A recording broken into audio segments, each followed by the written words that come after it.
Peço que você permaneça com a sua Bíblia aberta após a leitura, assim você poderá acompanhar a exposição da palavra de Deus. Indo Jesus para os lados de Cesareia de Filipe, perguntou a seus discípulos: quem diz o povo ser o Filho do Homem?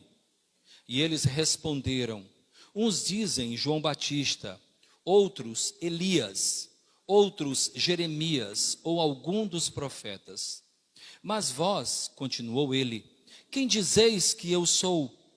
Respondendo Simão Pedro, disse: tu és o Cristo, o Filho do Deus vivo.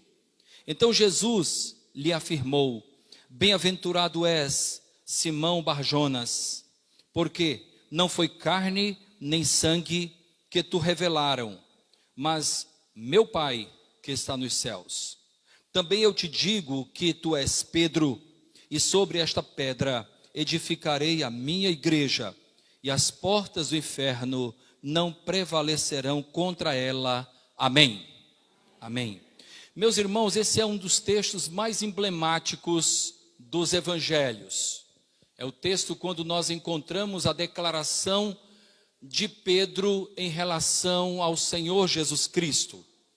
A declaração de Pedro, vamos estar bem atentos agora, que isso é muito importante. A declaração de Pedro é cheia de significados. Primeiramente, é uma declaração de fé. Tu és. Em outras palavras, ele dizia: eu creio que tu és. Tu não estás ocupando um cargo, tu não estás ocupando a função de Salvador. Tu és o Cristo. Portanto, primeiramente, é uma declaração cheia de fé, uma declaração de quem crê. Em segundo, é uma declaração contundente, categórica e terminante. Tu és o Cristo, não um Cristo, mas tu és o Cristo. Declaração, portanto, contundente, categórica e terminante. Não há lugar para outros. Tu és o Cristo. E finalmente, na declaração de Pedro, nós encontramos ele demonstrando ser Cristo, exclusivamente o Filho do Deus vivo. É, portanto, uma declaração adjetivada, quando ele diz: tu és o Cristo, o Filho do Deus vivo. Ele, portanto, adjetiva o Cristo a quem ele se refere, o unigênito do Pai. Unigênito quer dizer único. Posteriormente, ele passará a ser chamado de primogênito, porque por meio dele nós também nos tornamos filhos de Deus. Foi o que nós encontramos lá no Evangelho segundo João. Veio para o que era seu, mas os seus não o receberam. Mas a todos quantos o receberam, deu-lhes o poder de serem feitos filhos de Deus. Portanto, Cristo passa a ser primogênito do Pai. Esse texto me chama a atenção por vários motivos. Eu tive que fazer um resumo para que eu não fosse tão cansativo nesta tarde, noite tão especial como a que nós estamos vivendo. Mas eu gostaria de expor alguns destaques que me falaram ao coração a partir desse tão conhecido texto. Fazendo uma releitura pausada, nós já encontraremos alguns significados importantes para a definição da nossa fé cristã. Jesus, indo para os lados de Cesareia de Filipe, perguntou aos seus discípulos: não perguntou àqueles que eram estranhos a ele, mas perguntou àqueles que o estavam seguindo, aos seus seguidores, aos discípulos. A palavra discípulo do original matetes quer dizer aquele que convive com o mestre. Não eram meros alunos dominicais, eram pessoas que comiam junto com Jesus, que presenciavam os milagres de Jesus, que presenciavam as suas ações e também as suas reações. Ele então perguntou aos seus discípulos: vocês devem saber como o povo julga-me, o que eles pensam acerca de mim. Eu me lembro de Filipe, em João capítulo 14, dizendo a Jesus: mostra-nos o Pai, isso nos basta, isso nos é suficiente, somente revela Deus para nós. E Jesus disse: há tanto tempo eu estou com vocês e vocês ainda não perceberam, como vocês podem pedir para que eu venha mostrar o Pai? Porque a ideia de onde está Deus tem sido uma busca que marca a história da humanidade. Em tempos idos, fizeram uma torre que tinha como objetivo chegar até o céu. Era a Torre de Babel, que quer dizer Torre da Confusão. E esse grande questionamento paira ainda no meio da humanidade. Eu me lembro de uma história em uma cidade pequena, onde todos conheciam todos, e naquela cidade havia duas crianças, dois garotos, irmãos, conhecidos por serem meninos peraltas, e eles aprontavam muito. E havia naquela cidade uma igreja muito conhecida. E aquela igreja recebeu um pastor novo. E a família se congregava naquela igreja. E aquele pastor novo tinha fama de quem era um homem que trabalhava com a disciplina em relação a jovens, adolescentes. E a história daqueles dois garotos chegou até aquele pastor.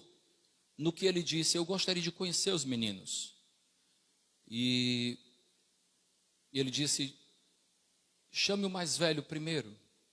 E o garotinho veio e o pastor então se deparou com ele e disse: garoto, onde está Deus? E o garoto ficou inquieto, nervoso, e o pastor aumentou o timbre de voz e disse: onde está Deus? E o garoto, com muito medo, se remexeu na cadeira, e o pastor novamente: aonde está Deus? E o garoto fugiu, correu, abriu a porta, saiu correndo, entrou em casa, entrou debaixo da mesa lá escondido, e o irmãozinho dele foi lá e disse assim: por que você está assim nervoso? E o garoto disse para o irmão, eles eram da igreja, o garoto disse para o irmão: dessa vez nós estamos perdidos, porque Deus sumiu e eles estão culpando a gente. Mostra-nos o Pai. Onde está Deus? Que dizem os homens que eu sou? Uns dizem que és João Batista, outros dizem Elias, e outros Jeremias ou alguns dos profetas. A percepção acerca do Filho de Deus variava em torno de pessoas que representavam a Deus, porém não eram o Deus encarnado, o Emanuel, Jesus então continuou: e vós, quem dizeis que eu sou? Então Pedro respondeu: tu és o Cristo, o Filho do Deus vivo. Uma resposta, conforme falei, que representa uma declaração de fé. Tu és. Uma resposta que representa uma declaração contundente, categórica, terminante. Uma declaração que demonstra que Jesus é exclusivamente o Filho de Deus. Uma declaração adjetivada: tu és o Filho de Deus. No que Jesus então afirmou: bem-aventurado és, Simão, filho de Jonas. Bar-Jonas quer dizer isso. Tu és bem-aventurado, porque não foi carne e sangue quem te revelaram, mas meu Pai que está nos céus. Também eu te digo que és Pedro, e sobre esta pedra edificarei a minha igreja, e as portas do inferno não prevalecerão contra ela. Nós encontramos Jesus Cristo fazendo um trocadilho. Tu és Pedro, não é? Tu és Pedro, que é Petros. Petros era fragmento de pedra. Tu és Pedro, e sobre esta pedra, que quer dizer rocha, edificarei a minha igreja, e as portas do inferno não prevalecerão contra ela. Alguns destaques para o nosso crescimento, meus irmãos. Primeiro destaque: quem nós afirmamos ser Jesus, presta atenção que isso é importante. Quem nós afirmamos ser Jesus, define também quem nós somos. Quem é Jesus para você? A sua resposta vai definir quem você é. Você responderá como muitos: ele é alguém que representa Deus. Ele talvez seja Jeremias, ele talvez seja Elias, ele talvez seja um João Batista. Ou você poderá responder: Jesus é o Cristo, o Filho do Deus vivo, o Emanuel, o caminho, a verdade, a vida, a água que descedenta-nos a sede, o pão que nos alimenta a alma, a porta de acesso ao Pai, o caminho, a verdade, a vida, tudo para nós. Quem nós declararmos ser Jesus, definirá também quem nós somos. Se somos alguém cuja resposta demonstra uma declaração de fé, uma declaração contundente, categórica e terminante, uma declaração adjetivada, ou uma declaração superficial, pode ser que seja João Batista, pode ser que seja Elias, pode ser que seja Jeremias, pode ser que seja alguém ligado a Deus. Ou Jesus é tudo para nós, ou ele não é nada para nós, porque ele não divide a sua glória. Ele é o Filho do Deus vivo, o Cristo encarnado, aquele que veio buscar e salvar o que se havia perdido. Ele que disse: vinde a mim, todos vós que estáis cansados, sobrecarregados, eu vos aliviarei. Eu não vou pedir alívio para vocês, eu mesmo vos aliviarei. Quem nós declaramos ser Jesus define quem nós somos. Isso é de grande importância. Quem acha que ele é um dentre muitos, ainda não compreendeu a ação de Deus ao enviá-lo ao mundo. Jesus, a oferta pelo nosso pecado, Deus o colocou no lugar de propiciação. É a oferta pelo seu pecado e pelo meu pecado. Jeremias não era isso. João Batista não era isso. Nenhum outro personagem bíblico ou extra-bíblico era isso. Só Jesus. Ele que foi colocado no lugar de propiciação. Cordeiro de Deus que tira o pecado do mundo. Nenhum outro personagem. Porém, quem o vê como o Cristo, Filho de Deus, esse recebeu tal confirmação pelo Espírito de Deus. Essa colocação de Cristo é fundamental. Não foi carne, não foi você que elaborou essa resposta tão bem preparada. Não foi carne nem sangue, foi o próprio Deus.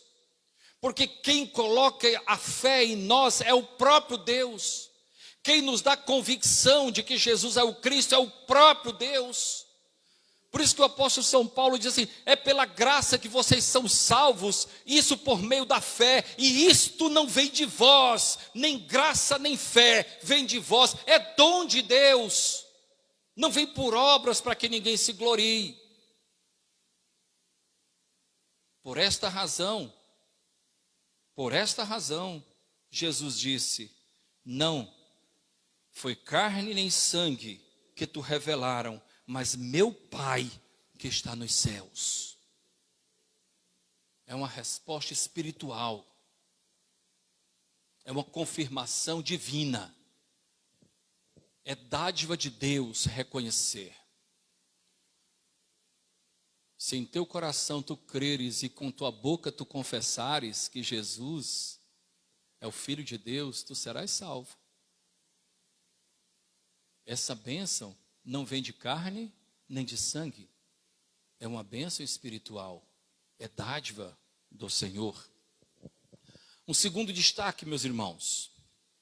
O Senhor, guarda isso aí que é muito importante.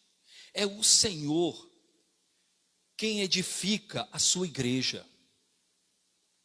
Eu edificarei a minha igreja.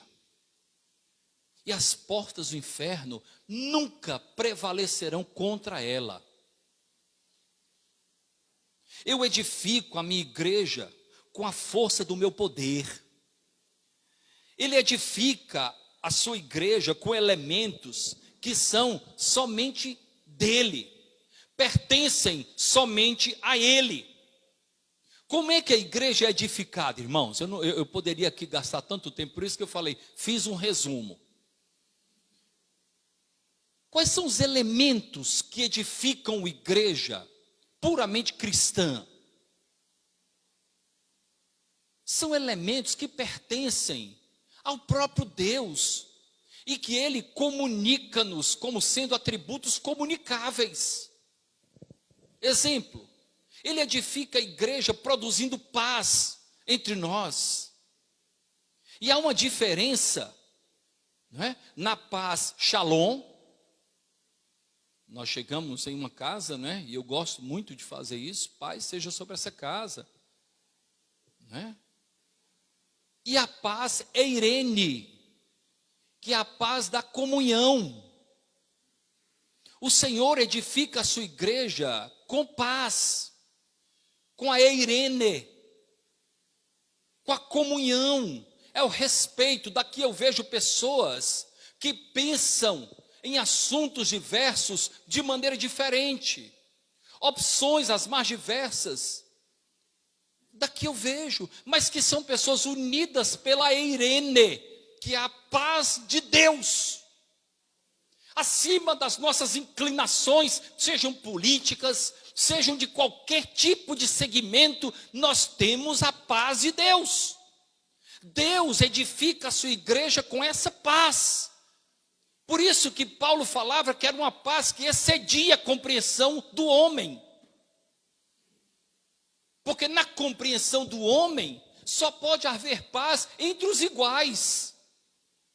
Grupo, hoje está em moda, né, as redes sociais, grupo dos torcedores do time X. Se entrar um que é da outra torcida, ele não será bem-vindo. Grupo disso, grupo daquilo. A igreja é edificada na paz, na eirene de Deus, onde a comunhão espiritual sobrepuja os nossos pensamentos deste mundo secular. Essa compreensão edifica a igreja. O Senhor edifica a igreja com paz, edifica a igreja distribuindo do seu perdão, distribuindo do seu amor, distribuindo da sua justiça, distribuindo da sua inclusão, aceitação. Esse amor que há entre nós, que é incompreensível tantas vezes. Como pessoas tão distintas se amam. É a igreja edificada pelo Senhor Jesus, não pelo pastor Edson, mas pelo Senhor Jesus, onde optamos pelo que nos une e não pelo que pode nos separar, onde abrimos o coração, a mente e os braços para todos, dizendo: há lugar na mesa do Senhor Jesus para você. Edificarei a minha igreja com esse sentimento. O Senhor edifica a sua igreja com o seu cuidado, com a sua ordem, dando a cada um privilégios e responsabilidades no cuidado da comunidade. E como isso é um grande privilégio. Nós recebemos de Deus a bênção de participarmos do cuidado da sua comunidade. A oportunidade de ajudar, a oportunidade de servir, a oportunidade de contribuir, a oportunidade de fazer parte de algo, a oportunidade de agir como servo e não como um cliente, que paga um ingresso e espera ser servido. Que privilégio! O Senhor edifica a sua igreja. A partir, e isso para mim é tão precioso, presta atenção, para que você possa também compreender. O Senhor edifica a sua igreja a partir de algo visível a nós, sobre esta pedra, pronome demonstrativo, não é essa distante, é esta pedra.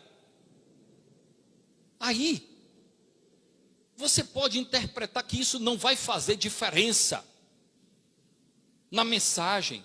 Esta pedra pode ser a declaração de Pedro: tu és o Cristo. Esta pedra pode ser o próprio Senhor Jesus. Esta pedra poderá ser também o próprio Pedro. Conforme eu disse, Petros, fragmento de pedra. Pode ser. Existem as 3 linhas, que não trazem consigo qualquer dificuldade doutrinária, teológica. Sabe por quê? Porque o mais importante é que Ele é o edificador, é que é Cristo quem edifica. Se for a verdade, é por meio dele que usa aquela verdade para fazer diferença no meu coração e no seu. Se é o próprio Cristo, amém por isso, porque Ele edifica a partir do seu próprio nome.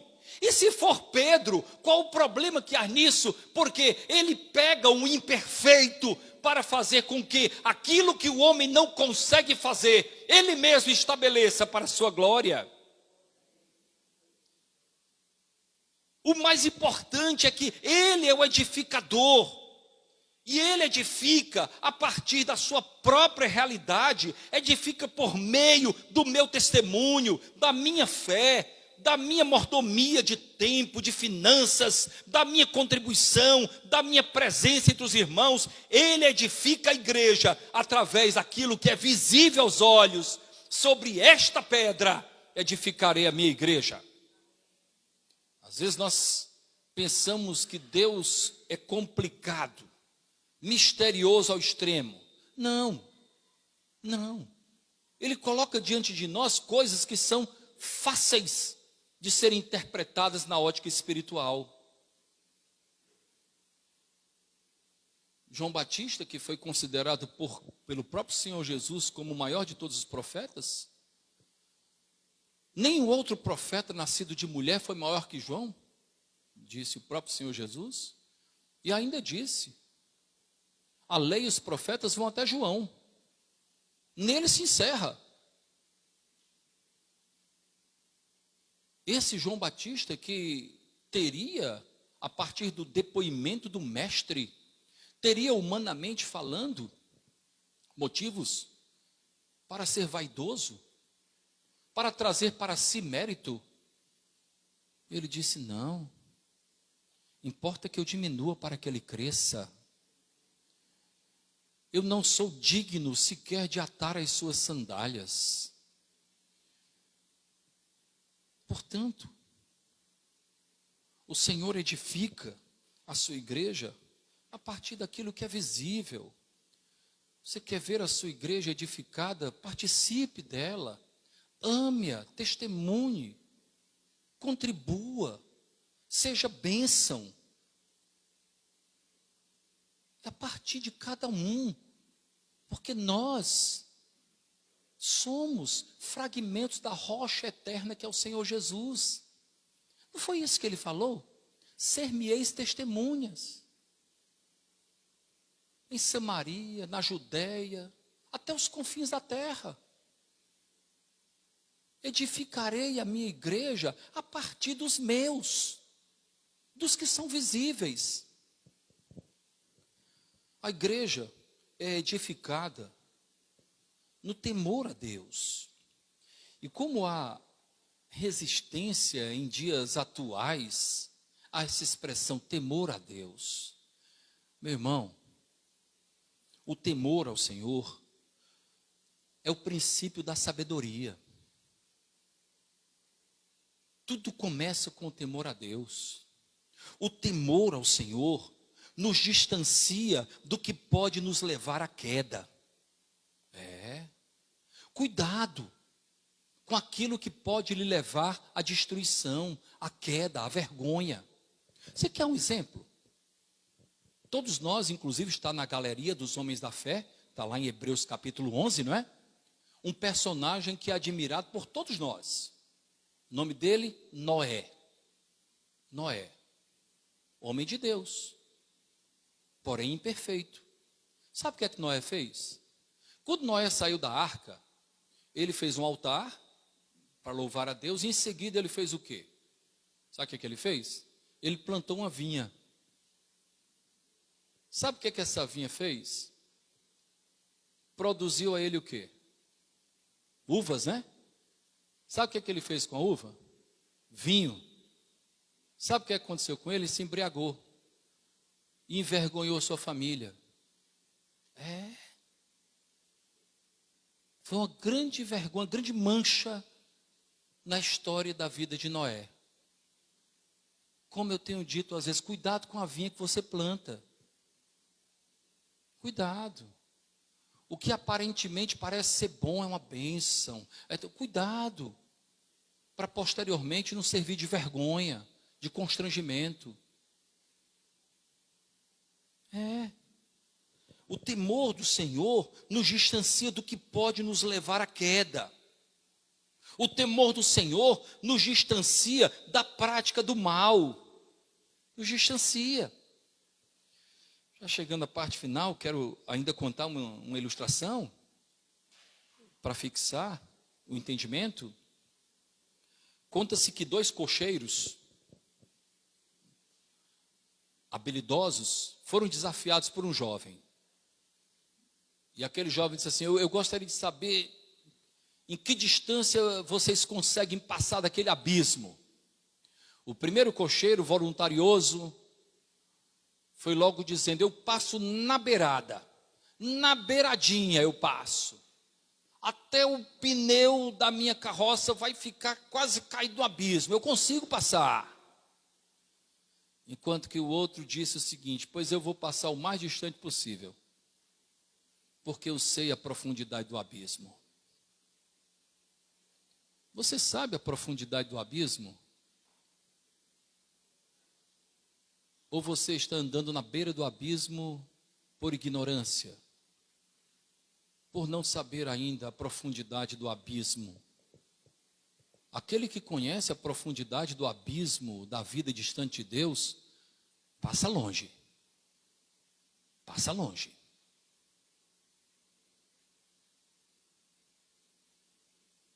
Por isso que eu tenho dito, às vezes, que quando nós estamos deliberadamente pecando, nós estamos declarando que Deus não existe. De alguma forma nós estamos declarando isso.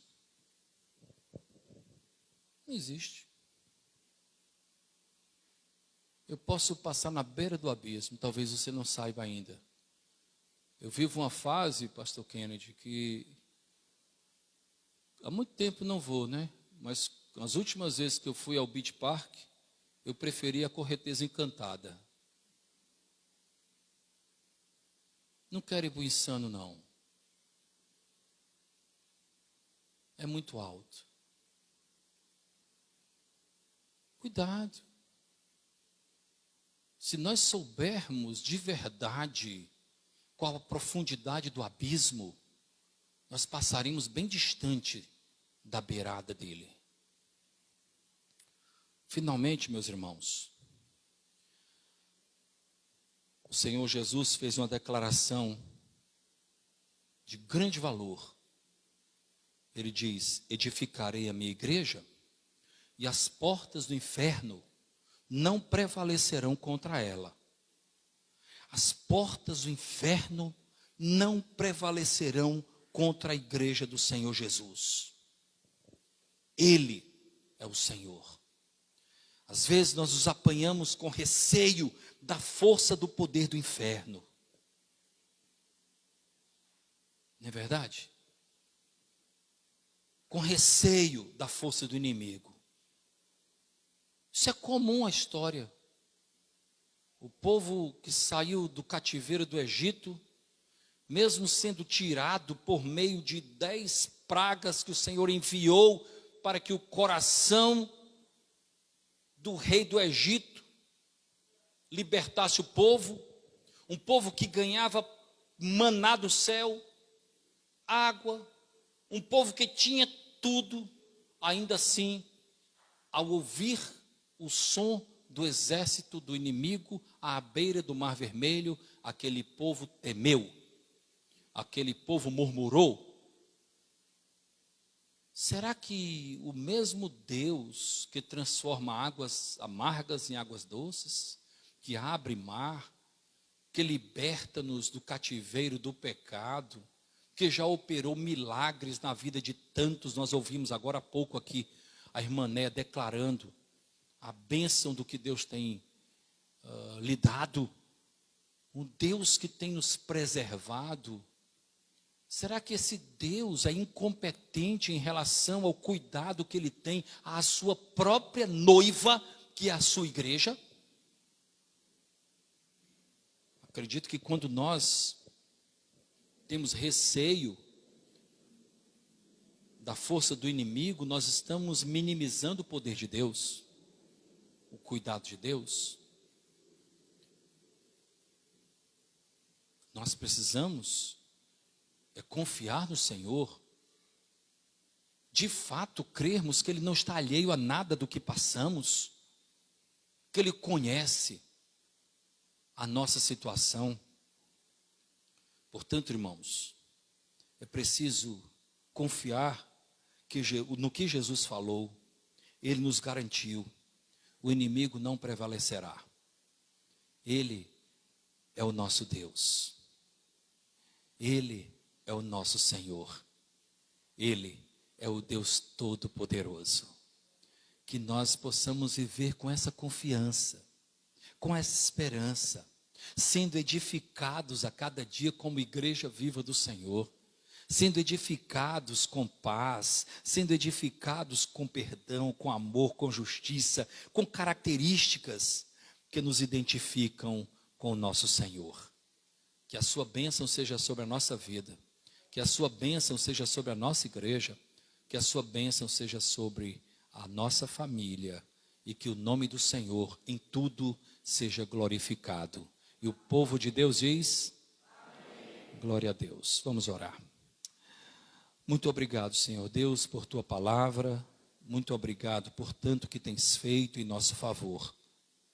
Nosso Deus, aperfeiçoa-nos a cada dia, para que possamos melhor te servir. Nosso Senhor, dá que sejamos mais que ouvintes, dá que sejamos praticantes da tua palavra. Assim o teu nome será glorificado. No nome de Cristo é que nós oramos. Amém.